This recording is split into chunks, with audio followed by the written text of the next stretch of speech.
I'm going to pose a question to you. What do you think the most important part of production quality is to make your videos look professional and to make sure people watch them all the way through? Do you think it's video resolution? Do you think it's lighting? Do you think it's depth of field? Well, if you answered any of those, you would be wrong, because it's actually audio. Hello, I'm Leif from Anything Cameras, the channel that focuses on helping you improve your filming and photography. And in the last 2 episodes of this mini-series, we talked about how you can get into videography and also how you can light properly. Audio is the single most important thing when it comes to viewer retention and how professional your video seems. Why is this? Well, it's because humans are naturally more sensitive to bad sounding audio than bad looking video. To prove it, was there ever a time where you heard a bad noise and you covered your ears to prevent you from hearing it? Well, you probably have done that, right? Now, I bet you haven't done the same to bad looking images. Have you ever covered your eyes because something looked bad? Probably not. Or if you did, it was most likely a joke. Now, maybe you're just some backwards person that's more sensitive to bad visual than bad audio, but for the majority of the population, we enjoy good sounding audio, and we don't really care too much about the video quality. So our setup really isn't that complicated. In fact, we don't even have our usual setup here because some of our equipment is not here at the studio. What we are using is a pretty cheap audio recorder, probably less than $100, and we have our inbuilt microphone on our camera. Now, we use the audio recorder audio that is just hung up here on a mount right, 8 inches away from my face, and this is our primary audio. However, if this fails, we have our inbuilt audio on our camera. Now, I wouldn't generally suggest you use inbuilt audio on a camera, but with a little post-processing, it can be used. And in fact, we did have to use it for our first episode. Our setup here, and just how simple and cheap it is, proves that you do not need expensive equipment to get really good audio. There are a few techniques that will allow you to get decent audio with basically any microphone. The most important thing is getting that microphone close to wherever the noise is coming from. So that could be your mouth, be a speaker, whatever it is. Make sure it is incredibly close. Under 3 feet for most microphones is very important. If you go more than 3 feet, audio tends to not sound as good. Now, why is this important? Well, because the closer you get to a source of sound, the louder it gets. And when you make the sound that you want to record louder, all other background noises become relatively quieter. This unwanted sound could be anything from background noise like air conditioners, refrigerators, trucks, cars driving on the street. It could be audio interference through a cable like hiss, and yes, making the recording sound louder does improve their quality when it comes to digital hiss through the cables. Or it could be reverb in the room you're recording. Basically, closer you get, the louder the recording is of the person, the better the audio will sound. If we were to move the microphone away from my mouth and pointing in a different direction, it all of a sudden sounds a lot worse. To be clear, that's exactly what we just did. The next thing you want to do is adjust your surroundings to increase the quality of the noise in the room.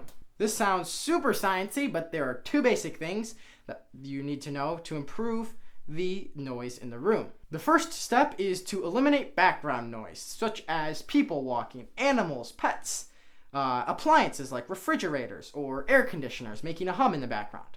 And the second step is to reduce the echo in your room. And this could be as simple as just taping towels to blank spaces in your room. You might have heard how people who do not have access to a recording studio will record in a closet.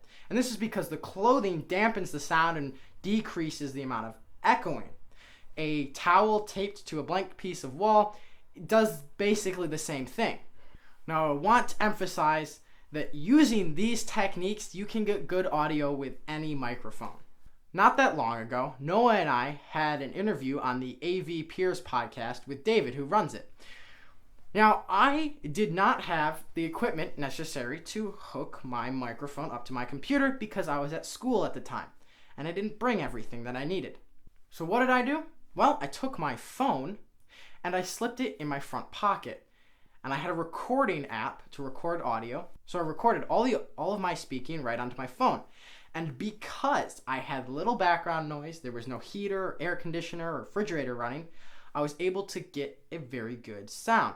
Also, the proximity of my phone to my mouth was very close, making it a decent audio quality. So now, besides these techniques that we've already mentioned, what can you do to get good audio on your phone? Now, the biggest one is to download an app that grants you manual controls over the audio settings. So if you want to learn more about that, click the video above in the cards to learn more about getting good audio with your phone. Now, if you're recording video on your phone, you might want to consider a cheap $50 microphone or audio recorder to use as your audio recorder.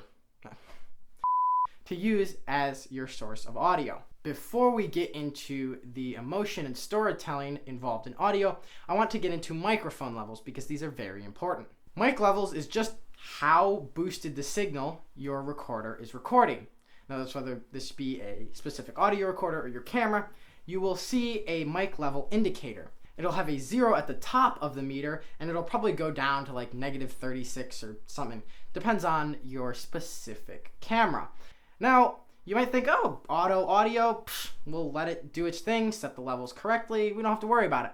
However, that is not the case, because auto audio levels are not always the best.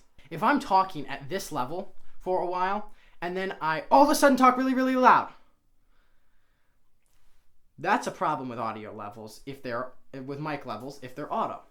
Because we have all of a sudden gotten a lot louder, and with mic levels set to auto, they often push the volume as high as it possibly can, and then as soon as you start talking louder than you were, it starts to clip the audio because it can't catch up fast enough to decrease the mic levels. So what is clipping in audio? Well, it's basically where the microphone just can't pick up any detail in the sound. This is caused because there's too much information coming from the loudness of the sound, and so you end up with this crunchy sound at the loud points in your audio. So now, to set mic levels, you often want to use manual and have the indicator land anywhere between -12 and -6 decibels, and this is often marked on most audio recording devices as somewhere where you want your audio to land. Now, all you need to do is talk into the microphone while you or somebody else adjusts the mic levels to land where you want them to land. Finally, let's talk about music and sound effects, because this is where the storytelling and the emotion comes in. If you're trying to give a very intense feeling to a training montage, some guy's punching the bag and going for runs, he's training for the big fight night. If you don't play any music behind it, it's going to look kind of funny. And if you play the wrong music behind it, it's going to be even worse. Think about that training montage with a calm classical piece behind it. Or worse yet, maybe some children's song behind it. A bunch of toddlers singing the ABCs. Now, these are glaring examples of how you should not use audio. And it does get more nuanced and fine-tuned than this. However, you do evoke certain emotions when you use certain audio. So in that training scene, we might use some sort of intense classical music, not a calm one, but you could use classical. It would have to be intense, or you might want to use some alternative rock. Heck, maybe even some 80s rock for that matter. It just needs to fit the emotion. If it's about being powerful and strong and training, it needs to be a song that is powerful and strong. Now, it's a very similar story for sound effects. You use the wrong ones and it ruins the whole thing. Think about it. Let me set the scene for you. It's a mansion, and there's a clown creeping through the house with an axe, ready to kill. And you hear in the background a child's party playing. Wait. A kid's party? Like happy music and kids happily talking? Nope, that's not really gonna set the scene. Let me redo this. He's creeping down the hall, and you hear a faint scuttle as a rat crawls behind a couch, and you hear a spider slowly walk across the wall. All of a sudden, you hear a faint, high-pitched cackling. Yeah, that's more like it. Those are the sound effects we want to hear when we're watching a horror scene. The footsteps thumping on the floor, the floorboards creaking. That's more like it. We don't want to hear somebody in the background chopping some carrots with some happy music playing. No, We want creepy sounds. And this applies to any scenario. It does not matter. Horror, happy, mad, sad, whatever it may be. You need to use the correct sound effects that will evoke an emotion. Now be sure to click right here to watch the next video in the series, because next episode is about how to utilize your camera settings to further continue telling your story. Now, I bet you when you saw somebody or saw something that didn't look too pleasant, I'm gonna get rid of somebody. Finally, let's talk about a music. Ready to Kill the Child. I don't want to get demonetized here. Okay.